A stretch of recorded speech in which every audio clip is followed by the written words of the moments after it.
ಹುಟ್ಟಿದರೆ ಕನ್ನಡ ನಾಡಲು ಹುಟ್ಟಬೇಕು. ನಮಸ್ಕಾರ, ಎಲ್ಲರಿಗೂ ಸ್ವಾಗತ ಮತ್ತೊಂದು ದೆವ್ವದ ಕಥೆಯೊಂದಿಗೆ. ಎಲ್ಲರೂ ಚೆನ್ನಾಗಿದ್ದೀರಾ ಅಂತ ಅಂದ್ಕೊಂಡಿದ್ದೀನಿ. ಕಥೆನ ಪೂರ್ತಿಯಾಗಿ ಕೇಳಿ, ಆಮೇಲೆ ವಿಡಿಯೋಗೆ ಲೈಕ್ ಮಾಡಿ, ಕಮೆಂಟ್ ಮಾಡಿ, ಶೇರ್ ಮಾಡಿ, ಹಾಗೆ ಚಾನಲ್ಗೆ ಸಬ್ಸ್ಕ್ರೈಬ್ ಮಾಡ್ಕೊಳ್ಳಿ. ಈ ಒಂದು ಕಥೆ ಆಗಿರೋದು ಬಂದ್ಬಿಟ್ಟು ಬೈಕೆರೆ.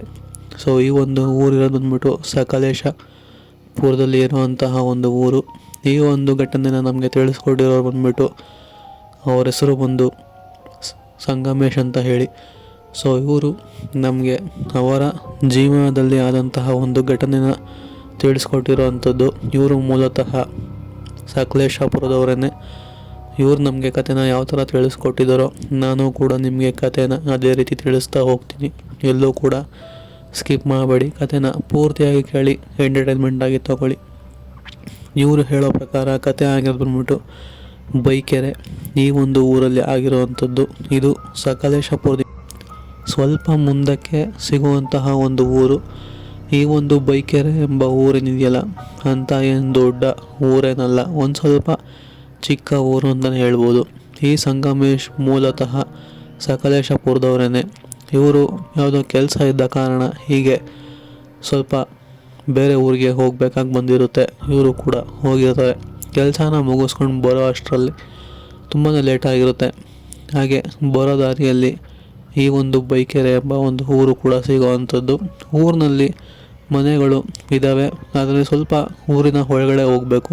ಇವರು ಕೂಡ ಸಮಯ ಸ್ವಲ್ಪ ಲೇಟ್ ಆಗಿದ್ದ ಕಾರಣ ಎಲ್ಲೂ ಕೂಡ ನಿಲ್ಸೋದು ಬೇಡ, ಫಸ್ಟು ಹೋಗಿ ಮನೆ ತಲುಪೋಣ, ಇನ್ನೊಂದು ಸ್ವಲ್ಪ ದೂರ ಬಂದರೆ ನಮ್ಮ ಊರೇ ಸಿಗುತ್ತಲ್ಲ ಅಂತ ಹೇಳಿ ಗಾಡಿನ ಓಡಿಸ್ಕೊಂಬರ್ತಾ ಇರ್ತಾರೆ.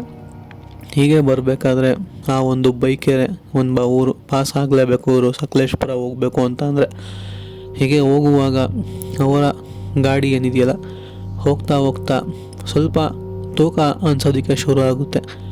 ಗಾಡಿಯಲ್ಲಿ ಅಂತ ಏನು ಸಾಮಾನು ಕೂಡ ಇರಲಿಲ್ಲ, ಖಾಲಿ ಇತ್ತು.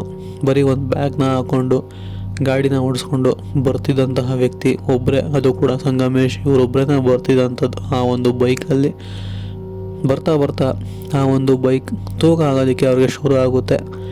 ಅವರು ಯಾಕೆ ಈ ಥರ ತೂಕ ಅನ್ನಿಸ್ತಿದೆಯಲ್ಲ ಗಾಡಿ, ಹಿಂದೆಗಡೆ ಯಾರು ಕೂತಿಲ್ವಲ್ಲ, ಟೈರ್ ಏನಾದರೂ ಬ್ಲೋ ಕಮ್ಮಿ ಆಗಿದೆಯಾ ಅಂತ ಹೇಳಿ ಗಾಡಿನ ನಿಲ್ಲಿಸ್ಬಿಟ್ಟು ಮೊಬೈಲ್ ಟಾರ್ಚ್ನ ಆನ್ ಮಾಡಿ 2 ಟೈರ್ನ ಗಾಡಿನ ಚೆಕ್ ಮಾಡ್ತಾರೆ. 2 ಕೂಡ ಚೆನ್ನಾಗೇ ಇರುತ್ತೆ. ನಂತರ ಗಾಡಿ ಎಷ್ಟೊಂದು ತೂಕ ಯಾಕೆ ಅನ್ನಿಸ್ತಿದೆಯಲ್ಲ, ಮೋಸ್ಟ್ಲಿ ಇದು ನನಗೆ ಭ್ರಮೆ ಇರಬೇಕು ಅಂತ ಹೇಳಿ ಪುನಃ ಗಾಡಿನ ಸ್ಟಾರ್ಟ್ ಮಾಡಿಕೊಂಡು ಸ್ವಲ್ಪ ದೂರ ಬರ್ತಾರೆ.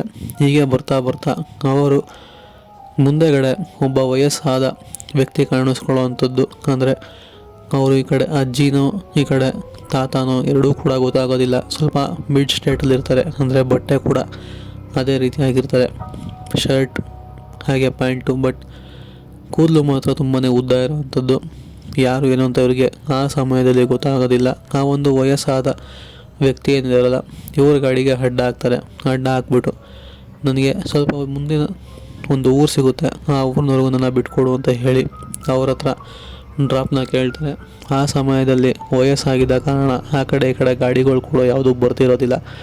ಇವರು ಪರವಾಗಿಲ್ಲ ಅಂತ ಹೇಳಿ ಹತ್ತಿಸ್ಕೊತಾರೆ. ಹತ್ತಿಸ್ಕೊಂಡು ಸ್ವಲ್ಪ ದೂರ ಓಡಿಸ್ಕೊಂಡು ಹೋಗ್ತಾರೆ ಗಾಡಿನ.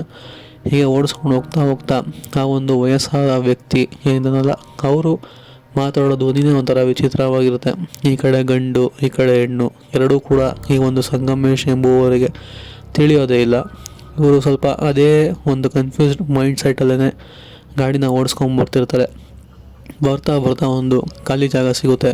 ಎಲ್ಲೂ ಕೂಡ ಲೈಟ್ ಬೆಳಕು ಆಗಲಿ ಅಥವಾ ಕಡೆ ಕಡೆ ಮನೆಗಳಾಗಲಿ ಏನೂ ಸಹ ಇರೋದಿಲ್ಲ. ಒಂದು ಕಾಡು ದಾರಿ ಅಂತಲೇ ಹೇಳ್ಬೋದು.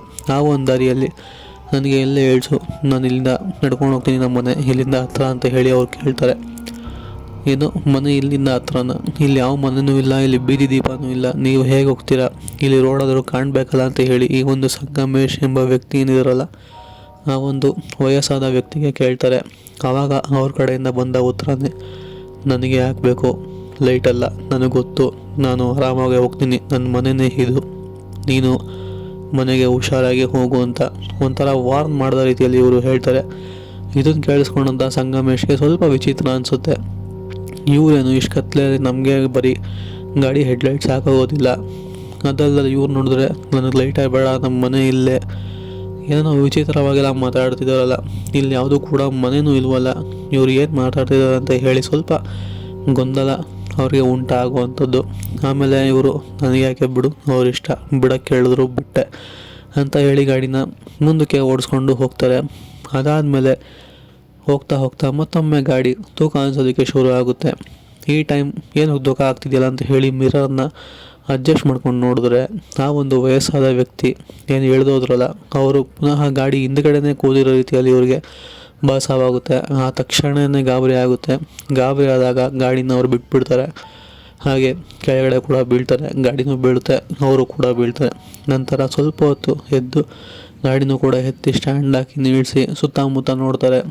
ಅವ್ರಿಗೆ ಅಲ್ಲಿ ಯಾರೂ ಕೂಡ ಕಾಣಿಸೋದಿಲ್ಲ. ಹೀಗಿನ್ನೂ ಈ ವಯಸ್ಸಾದ ವ್ಯಕ್ತಿನ ಆ ಒಂದು ದಾರಿಯಲ್ಲಿ ಬಿಟ್ಟು ಬಂದೆ, ಇವ್ರು ಮತ್ತೆ ಹೇಗೆ ನನ್ನ ಗಾಡಿ ಮೇಲೆ ಬಂದು ಕೂತ್ಕೊಂಡ್ರು, ಗಾಡಿ ಯಾಕಷ್ಟು ತೂಕ ಅನ್ನಿಸ್ತು ಅಂತ ಹೇಳಿ ಇವ್ರಿಗೆ ಒಂದೇ ಸಮಯ ಗಾಬರಿ ಆಗೋಕ್ಕೆ ಶುರು ಆಗುತ್ತೆ. ಅದಾದಮೇಲೆ ಯಾಕೋ ಇಲ್ಲೇನೋ ಸರಿ ಇಲ್ಲ ಅಂತ ಹೇಳಿ ನಂತರ ಅವರು ಅವರ ಗಾಡಿನ ಶುರು ಮಾಡಿಕೊಂಡು ಒಂದೇ ಸಮನೆ ಆ ಒಂದು ಊರು ಅಂದರೆ ಅವರ ಊರು ಸಕಲೇಶಪುರ ಊರಿಗೆ ಬಂದು ತಲುಪ್ತಾರೆ. ಆಮೇಲೆ ಆದ ಎಲ್ಲ ಕಡೆಯೂ ಕೂಡ ತಿಳಿಸ್ತಾರೆ. ತಿಳಿಸಾದ್ಮೇಲೆ ಬೆಳಗ್ಗೆ ಅವ್ರನ್ನ ದೇವಸ್ಥಾನಕ್ಕೆ ಕರ್ಕೊಂಡೋಗಿ ಒಂದು ತಾಯ್ತನ ಕೂಡ ಕಟ್ಟಿಸ್ಕೊಂಡು ವಾಪಸ್ ಕರ್ಕೊಂಬಂದಿರೋ ಅಂಥದ್ದು. ಸೊ ಇದು ಸಂಗಮೇಶ್ ಎಂಬುವವರು ನನಗೆ ಕೊಟ್ಟಿರುವಂತಹ ಒಂದು ಕತೆ ಇಷ್ಟ ಆಗಿದೆ ಅಂತ ಅಂದ್ಕೊಂಡಿದ್ದೀನಿ. ಇಷ್ಟ ಆಗಿದ್ದರೆ ವಿಡಿಯೋಗೆ ಲೈಕ್ ಮಾಡಿ, ಹಾಗೆ ಕತೆ ಬಗ್ಗೆ ಕಾಮೆಂಟ್ಸ್ ಮಾಡಿ, ಹಾಗೆ ನಿಮ್ಮ ಫ್ರೆಂಡ್ಸ್ಗೂ ಕೂಡ ಶೇರ್ ಮಾಡಿ, ಅವ್ರ ಕೈಯಲ್ಲೂ ಕೂಡ ಚಾನಲ್ನ ಸಬ್ಸ್ಕ್ರೈಬ್ ಮಾಡಿಸಿ. ನೀವು ಕೂಡ ಚಾನಲ್ಗೆ ಸಬ್ಸ್ಕ್ರೈಬ್ ಮಾಡ್ಕೊಳ್ಳಿ. ಇನ್ನೂ ಹೆಚ್ಚಿನ ಈ ಥರ ಒಂದು ಕತೆ ನೀವೇನಾದ್ರು ಕೇಳಬೇಕು ಅಂತ ಅಂದರೆ ಈ ಒಂದು ಚಾನಲ್ನ ಸಬ್ಸ್ಕ್ರೈಬ್ ಮಾಡ್ಕೊಳ್ಳಿ ಆದಷ್ಟು. ಸೊ ಸಿಗೋಣ ಮತ್ತೊಂದು ಹೊಸ ದೆವ್ವದ ಕಥೆಯೊಂದಿಗೆ. ಅಲ್ಲಿವರೆಗೂ take care. Good bye friends.